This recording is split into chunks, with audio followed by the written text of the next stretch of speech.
Student, मैं are के गुप्ता आज इस वीडियो में हाइड्रोजन परमाणु के विभिन्न कक्षाओं में उपस्थित इलेक्ट्रॉनों की ऊर्जा का व्यंजक निर्मित करूंगा।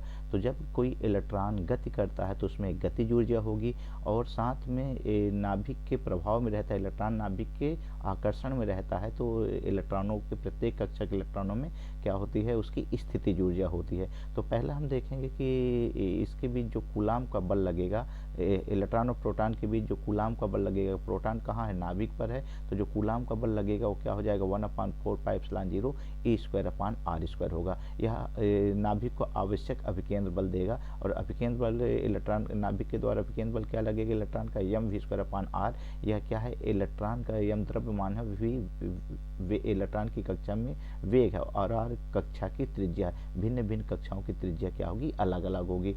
ये दोनों को हम समीकरण 1 और 2 को बराबर करेंगे, क्योंकि जो अभिकेंद्र बल है इलेक्ट्रॉन वृत्ताकार मार्ग में तभी गति करेगा जब उसके द्वारा नाभिक द्वारा आवश्यक अभिकेंद्र बल प्रदान होगा। ये दोनों समीकरणों को हम क्या करते हैं, बराबर करते हैं। तो ये 1/4πε0 A²/r² mv²/r यहाँ से कट जाएगा, तो यहाँ से mv² = 1/4πε0 E²/r हो जाएगा। ये mv², इसको समीकरण नंबर 1 देते हैं। अब जब इलेक्ट्रॉन गति कर रहा है तो उसमें क्या होगी, गतिज ऊर्जा होगी। तो इलेक्ट्रॉन की जो गतिज ऊर्जा होगी के बराबर होगा 1/2 mv² होगा। समीकरण 1 से mv² का मान रखते हैं, तो के बराबर 1/2, यहाँ mv² का यहाँ मान रख दिया 1/4πε0 E²/r। यहाँ एप्सिलॉन 0 क्या है, एप्सिलॉन नॉट क्या है, वायु निर्वात की क्या है, विद्युतशीलता है, और ई क्या है, इलेक्ट्रॉन और प्रोटॉन पर आवेश है, दोनों पर आवेश की मात्रा समान हो। इसको हल करते हैं तो जो गतिज ऊर्जा होगी 1/8πε0 E²/r होगी, ये गतिज ऊर्जा होगी। अब इलेक्ट्रॉन क्या है, नाभिक के प्रभाव में गति कर रहा है, तो इसकी स्थितिज ऊर्जा क्या होती है, आवेशों की स्थितिज ऊर्जा क्या होगी, 1/4πε0 Q1 Q2/r होती है। ध्यान रखना है कि जो स्थितिज ऊर्जा होती है वह कैसी राशि है, अदिश राशि है, और इलेक्ट्रॉन पर ऋण आवेश है, और यहाँ ऋण आवेश का मतलब कि यह नाभिक के आकर्षण है। तो जो Pe है, यह P यहाँ स्थितिज ऊर्जा होगी, वो -1/4πε0 E²/r। ये कहाँ से है, Q1 Q2/r होता है, ये ध्यान रखना है। ये आवेशों के बीच की स्थितिज ऊर्जा है। तो Q1 के स्थान में भी E रखा और Q2 के प्रोटॉन पर भी आवेश की मात्रा E और इलेक्ट्रॉन पर भी आवेश की मात्रा E। तो इसको हल किया तो ये अब इन दोनों ऊर्जा गतिज ऊर्जा, तो कुल इलेक्ट्रॉन पर कुल कितनी ऊर्जा होगी, E बराबर क्या होगा, गतिज ऊर्जा और स्थितिज ऊर्जा। गतिज ऊर्जा और स्थितिज ऊर्जा दोनों को वैल्यू को रखता हूँ, एलसीएम लिया, एलसीएम लेने के बाद सॉल्व किया तो ये क्या 8π और यहाँ से 2, तो ये क्या हो जाएगा -1/4πε0 E²/r। ये इलेक्ट्रॉन की कुल गतिज ऊर्जा होगी। अब यहाँ जब इलेक्ट्रॉन की गतिज ऊर्जा होगी तो इलेक्ट्रॉन की गतिज ऊर्जा को हम किससे मापेंगे, स्मॉल r। अलग अलग कक्षाओं की जो त्रिज्या होगी के, पहला हम नाभिक से हाइड्रोजन परमाणु की बात करें तो नाभिक से जो पहली कक्षा होगी उसके लिए एन का मान 1 होगा, और के कक्षा होगी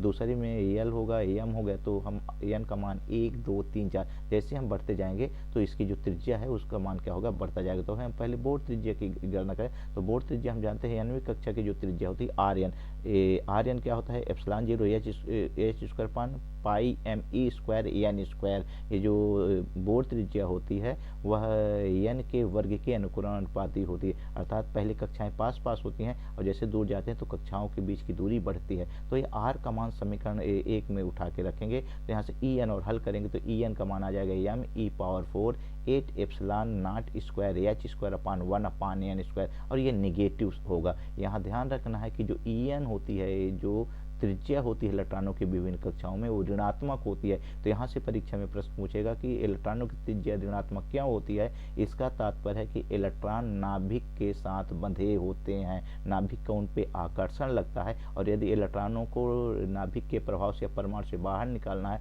तो हमको अतिरिक्त ऊर्जा बाहर से देनी पड़ेगी। तो ये अलग से प्रश्न पूछ लेता है 2 नंबर का कि जो इलेक्ट्रॉन की ऊर्जा होती है वो ऋणात्मक क्यों होती है। दूसरा, जो इलेक्ट्रॉन की ऊर्जा कभी कभी सिद्ध करने के लिए देता है कि इलेक्ट्रॉन की जो ऊर्जा होती है वो दिखाइए कि जो एन है, एन के वर्ग के व्युत्क्रमानुपाती होती है। तो यहाँ यह नियत राशि है और इस नियत राशि को देखते हैं तो En क्या होगा, -1/n² होगा। मीन्स जब हम पहली कक्षा से बाहर की ओर जाएंगे के एल एम एन 1 2 3 4 की ओर बढ़ेंगे तो क्या होगा, इसका ऋणात्मक मान घटेगा, और ऋणात्मक मान घटने का तात्पर्य है कि उनकी ऊर्जा बढ़ेगी। तात्पर्य क्या हुआ कि जो सबसे अंदर वाली कक्षा में इलेक्ट्रॉन है उनकी गतिज ऊर्जा कम होगी, और जैसे जैसे इलेक्ट्रॉन बाहर की कक्षाओं में जाएगा उनकी गतिज कुल ऊर्जा का मान क्या होगा, बढ़ता जाएगा। इन सभी क्रिया में इलेक्ट्रॉन का द्रव्यमान है 9.1 गुणे 10 की घात ऋण 31 किलोग्राम। ई क्या है, इलेक्ट्रॉन पर आवेश है 1.6 गुणे 10 की घात ऋण 19 कूलम। एप्सिलॉन 0 वायु निर्वात की विद्युतशीलता है जिसका मान 8.854 गुणे 10 की घात ऋण 12 कूलाम स्क्वायर प्रति मीटर स्क्वायर, और न्यूटन, ये आपको न्यूटन प्रति metre square, newton metre square प्रति कूलाम स्क्वायर होता है, ये ध्यान देख लेंगे।